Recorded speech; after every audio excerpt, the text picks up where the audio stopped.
Речиси 4 децении поминати пред камерата. Својата професионална кариера е започнала во радио телевизија Скопје. Македонската презентерка, спикерка Лиле Крстева за искуството што значеше да се биде презентер, поточно спикер во 80-тите и 90-тите години. Што може да научат генерациите од неа по неа. За медиумското огледало, разговор на Марија Димишкова со Лиле Крстева. Добро вечер. Добро вечер на вашите гледачи, до вас. Најсрдечен и најтопол поздрав од мене. Тоа се очекуваше. Господја Крстева, ќе ве вратам години и години наназад. Во 1967 година, кога на аудиција на нешто повеќе од 800 кандидати, некако се предодредува вашата кариера и вашата судбина. Интересен е податокот, 2 години биле потребни работа на себе за да седнете пред камери да започнете да комуницирате. Работа на себе, официјална работа, бидејќи тогаш беше оформена во рамките на телевизија, радиотелевизија Скопје беше тогаш, спикерска школа, висока спикерска школа за спикери. Имаше потреба.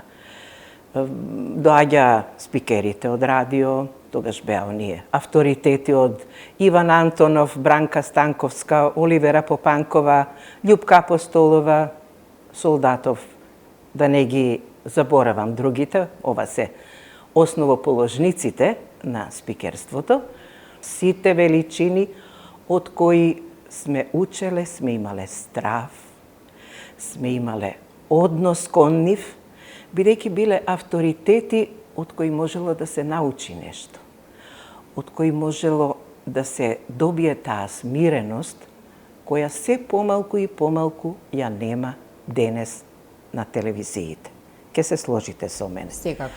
Таква тензичност, таква агресија, такво непочитување на јазикот и на говорот. Знаете, ми се случува да седам во фотелја и да гледам некоја емисија. Од срам пропаѓам во фотелјата. Господја Крстева, ако тргнеме од талентот и трудот, што се треба да посетува еден солиден спикер денеска? Талентот. Талентот е, да кажам, одгоре, нели? Талент, труд и амбиција. Тоа се 3 компоненти. Трите многу важни компоненти за секој човек кој сака со секоја професија да се занимава. Рековме, талентот доаѓа одгоре, го имаш или го немаш. Амбицијата мора да биде здрава. Здрава кај здрава психофизичка личност. И трудот, што е можеби веднаш до талентот. Можете да имате многу талент, воопшто ништо да не вложувате во себе.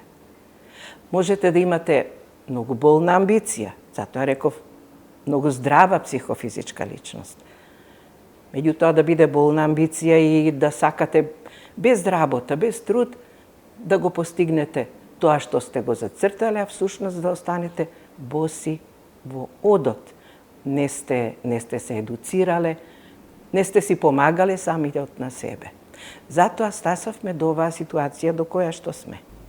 Споменавте дека знаете да гледате телевизија.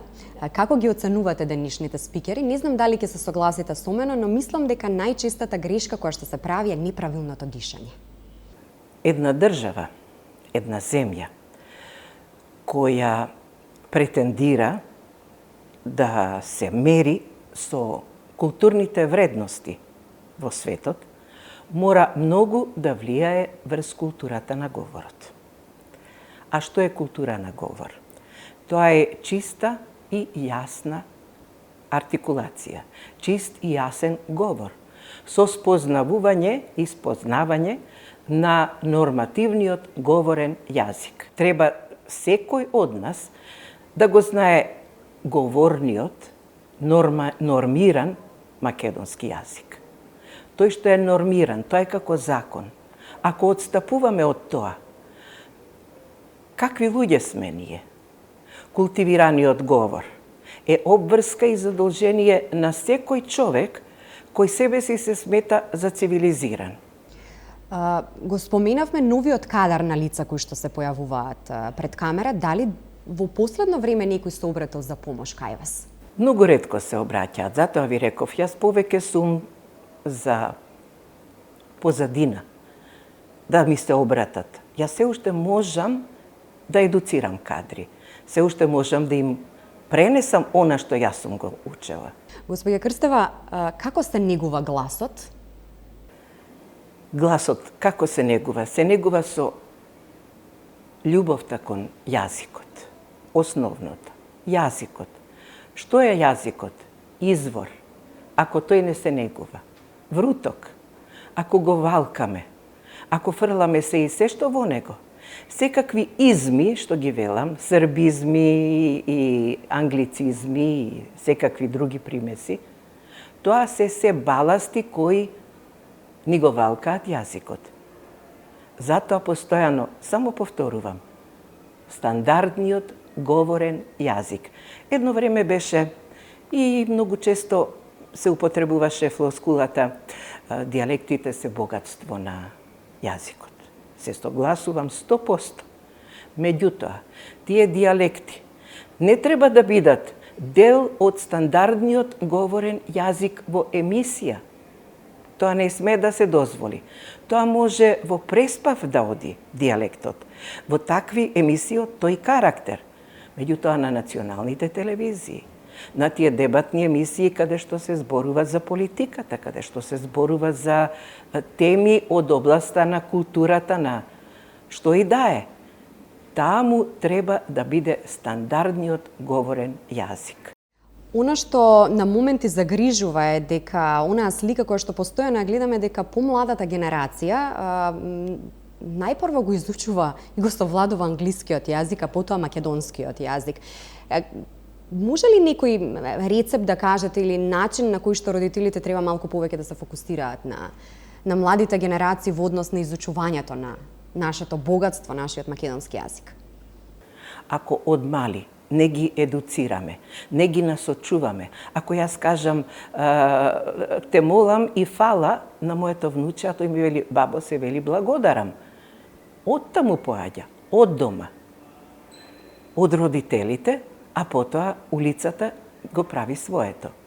И ако таму ги препуштиме на себе, до каде сме стасале? На училишта зошто нема култура на говор? А рековме, чиста и јасна артикулација и спазување на стандардниот говорен јазик.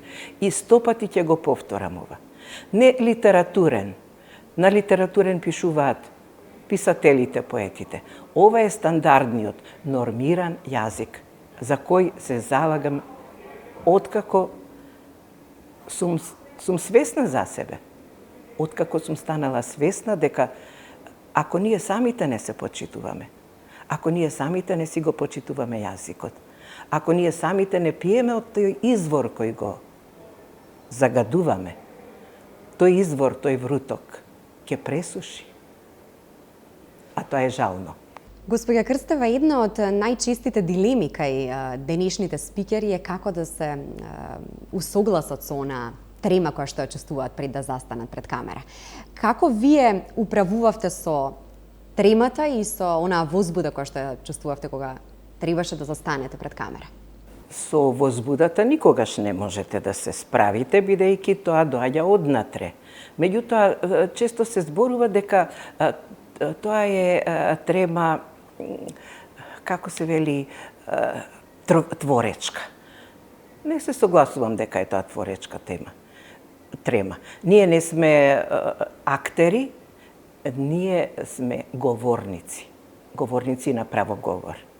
И ако јас имам чувство на одговорност кон самата себе, јас ке се посрамотам пред гледачите ако затреперам. Имало ситуации кога ми затреперувал гласот, например кога го убија Гешковски, првиот војник, тогаш ми затрепери гласот, меѓутоа тоа беше посебна ситуација и тоа беше специјално нешто.